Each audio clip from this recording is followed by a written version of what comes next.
大家好，我是小颖。万万没想到鸡胸肉这样做太好吃了，小孩3天2头点名要吃。说实话，不光小孩喜欢吃，大人也馋得不行。口感外焦里嫩，十分酥香。赶紧跟着视频看看具体的操作方法吧。首先准备3块树上跑的鸡胸肉。我们先把鸡胸肉表面的筋膜给去掉，但很多人在处理鸡胸肉时都会忽略的这个步骤。筋膜如果不去除，烹饪时呢就会和肉一同收缩，最终品尝时呢会大大降低口感的。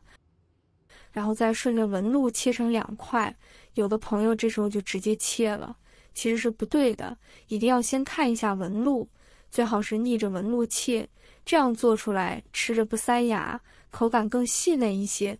看一下这纹路，逆着纹路切成薄薄的厚条，这个厚度大概和1厘米的厚度差不多就可以了，不要太薄也别太厚，比较薄的地方呢顺着纤维切即可，这样处理的鸡胸肉才有可能烹饪出1等1的味道哦。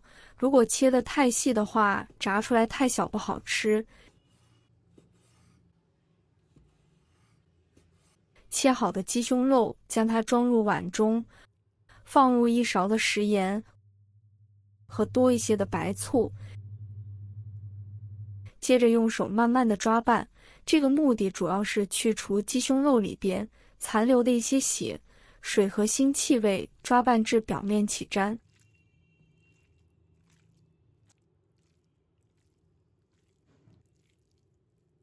然后倒入清水，慢慢的清洗干净，这样做出来鸡胸肉颜色鲜亮，而且腥味小，浸泡的时间不需要太长，那样会失去一些鲜味。现在只要简单清洗一下，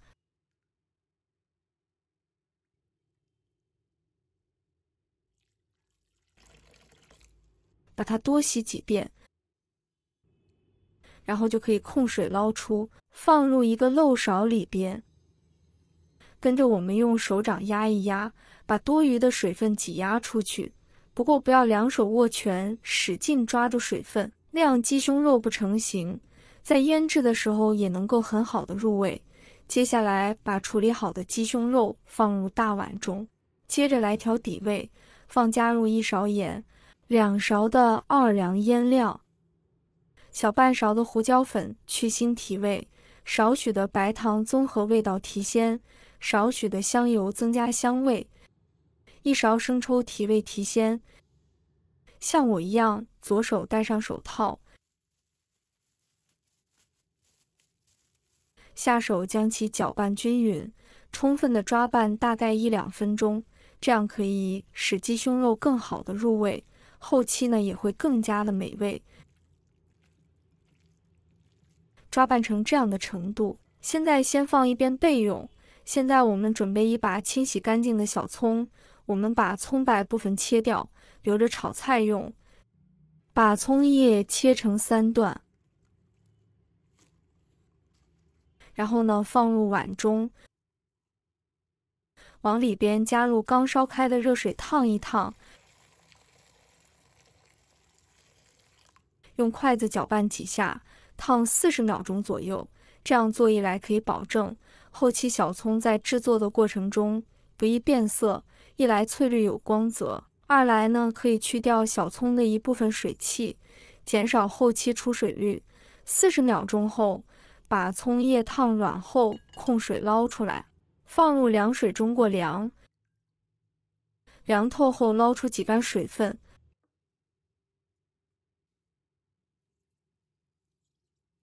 放到菜板上，我们把小葱切成末，越碎小越好，葱香味会更加的浓郁。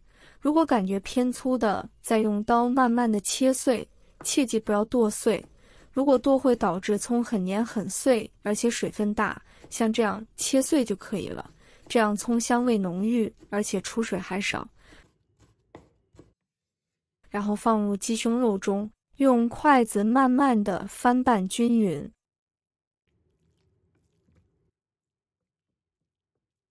有时间的最好是放在保鲜柜，腌制10分钟，味道更香一些。接下来，在腌好的鸡胸肉中打入一个公鸡刚刚生的蛋，用我的小手慢慢的搅拌均匀。这个主要是增加鸡胸肉鲜嫩的口感，做出来口感四周不发柴，像这样就可以了。接着放入1勺的普通面粉和1勺的玉米淀粉，淀粉和面粉按照1:1的比例来放，这样的比例做好的淀粉糊，炸出来口感刚好，不硬也不软。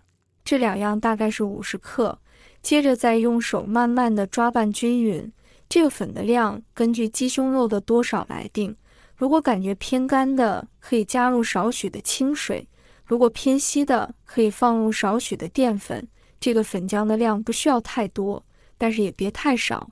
像这样，每根鸡胸肉都沾上一层面糊。最后再放入少许的植物油，继续抓拌均匀，这样在炸制的时候不易粘连，而且口感更酥脆一些。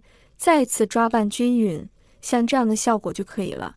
接下来准备一个西红柿。朋友们、家人们，视频看到这里了，麻烦您动动您发财的小手，帮忙点一个免费的小红心吧。对您来说只是举手之劳，对小颖来说可以高兴睡不着觉。现在这个视频就辛苦你帮小颖点赞转发一下吧，非常感谢大家支持和鼓励。切好后放一旁备用。接下来锅中烧油，大火烧热，把油烧至6成热，也就是放下筷子，里边开始起密集的泡泡。把裹上淀粉糊的鸡胸肉下入锅中，像这样一根一根的放入，就不会粘连，而且受热均匀。下的时候手一定要比油面低一点，拿得太高，溅出的油容易烫着手。如果炸的比较多，最好是分2锅炸。捞出后用同样的方法，把鸡胸肉慢慢的放入锅中。待全部下完后，静置3秒钟左右，这样呢可以让鸡胸肉开始定型，锁住水分。等定型后，在中小火把鸡胸肉炸熟炸透，跟另一边翻面，就这样一直不定时翻面。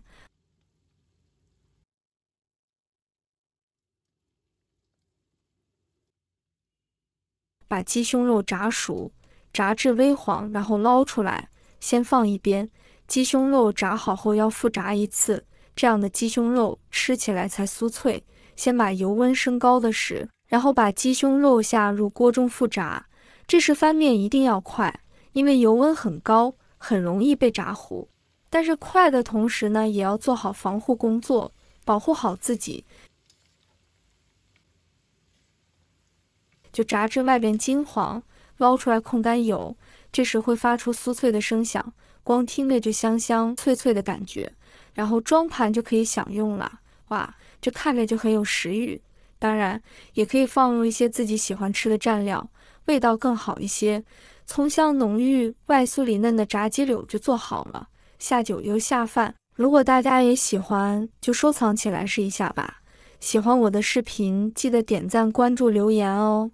点我头像，还可以看到更多简单的家常美食。我们下个视频再见吧。